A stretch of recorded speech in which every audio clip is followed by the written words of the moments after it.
Assalamualaikum warahmatullahi wabarakatuh. Perkenalkan, nama saya Muhammad Alfidin Akbar dengan nomor induk mahasiswa C1F018025. Saya merupakan mahasiswa Universitas Jambi, Fakultas Ekonomi Bisnis, Program Studi Ekonomi Islam. Dalam hal ini, saya akan memaparkan mengenai akuntansi syariah, dimulai dari pengertian akuntansi syariah itu sendiri, lalu hubungan antara akuntansi dan syariah, dan terakhir perkembangan transaksi syariah. Langsung saja saya mulai.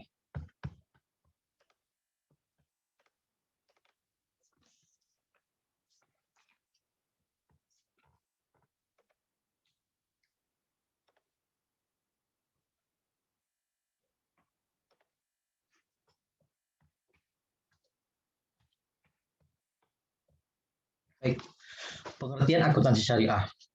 Jadi akuntansi syariah ini adalah proses akuntansi yang berdasarkan pada prinsip-prinsip syariah, baik dalam siklus akuntansinya maupun pencatatannya.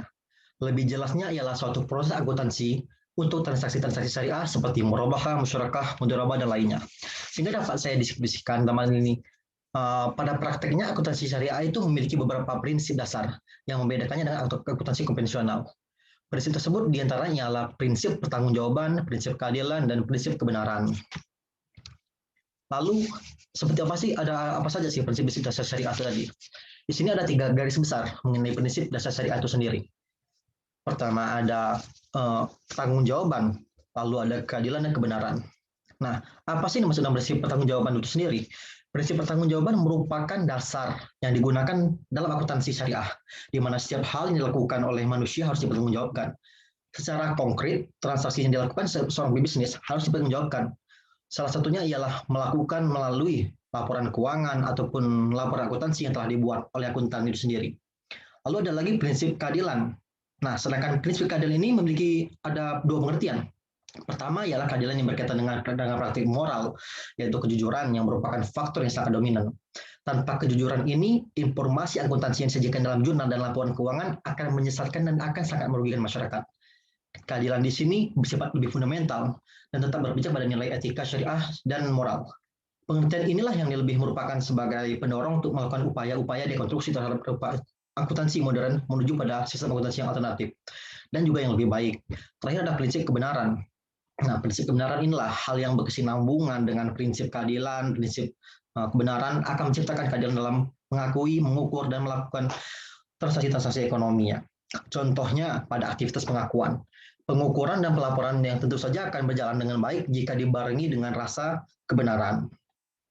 Lalu jika kita bicara akuntansi syariah, tentunya kita berbicara keunggulan dari akuntansi syariah sendiri. Ada 4 yang saya sampaikan di sana. Ada sistem bagi hasil, menggunakan prinsip jual beli murabahah, terhindar dari riba, dan merendahkan keuntungan atau Allah Subhanahu wa taala.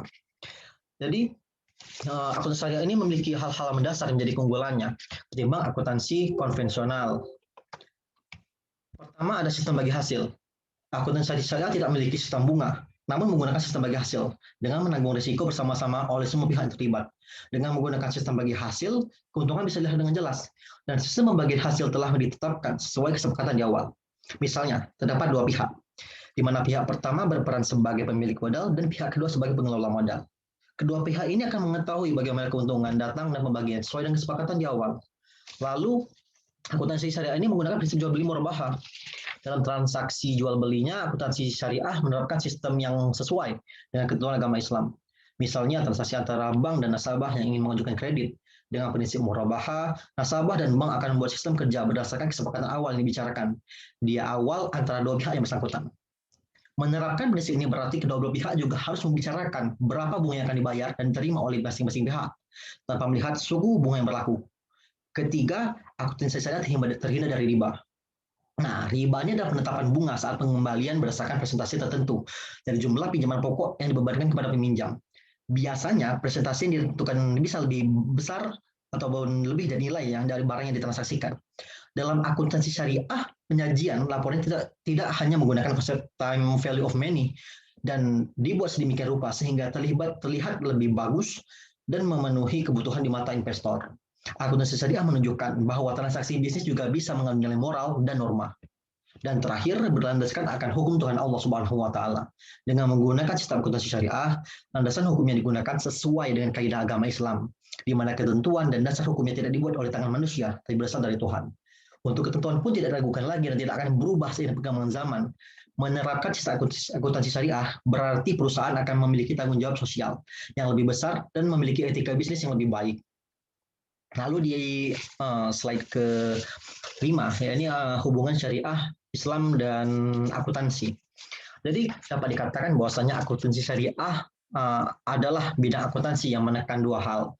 Ini akuntabilitas dan laporan, di mana keduanya sesuai dengan ketentuan syariat Islam. Pertanggungan atas pelaporannya dipertanggungjawabkan langsung kepada Allah Subhanahu wa taala.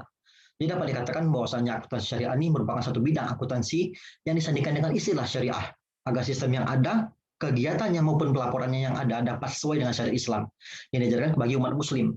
Sebab demikian kemaslahatan pun dapat tercapai. Jadi munculnya akuntansi syariah ini didorong oleh berbagai hal. Seperti dapat dikatakan yang pertama yaitu meningkatnya religiosity atau keagamaan masyarakat.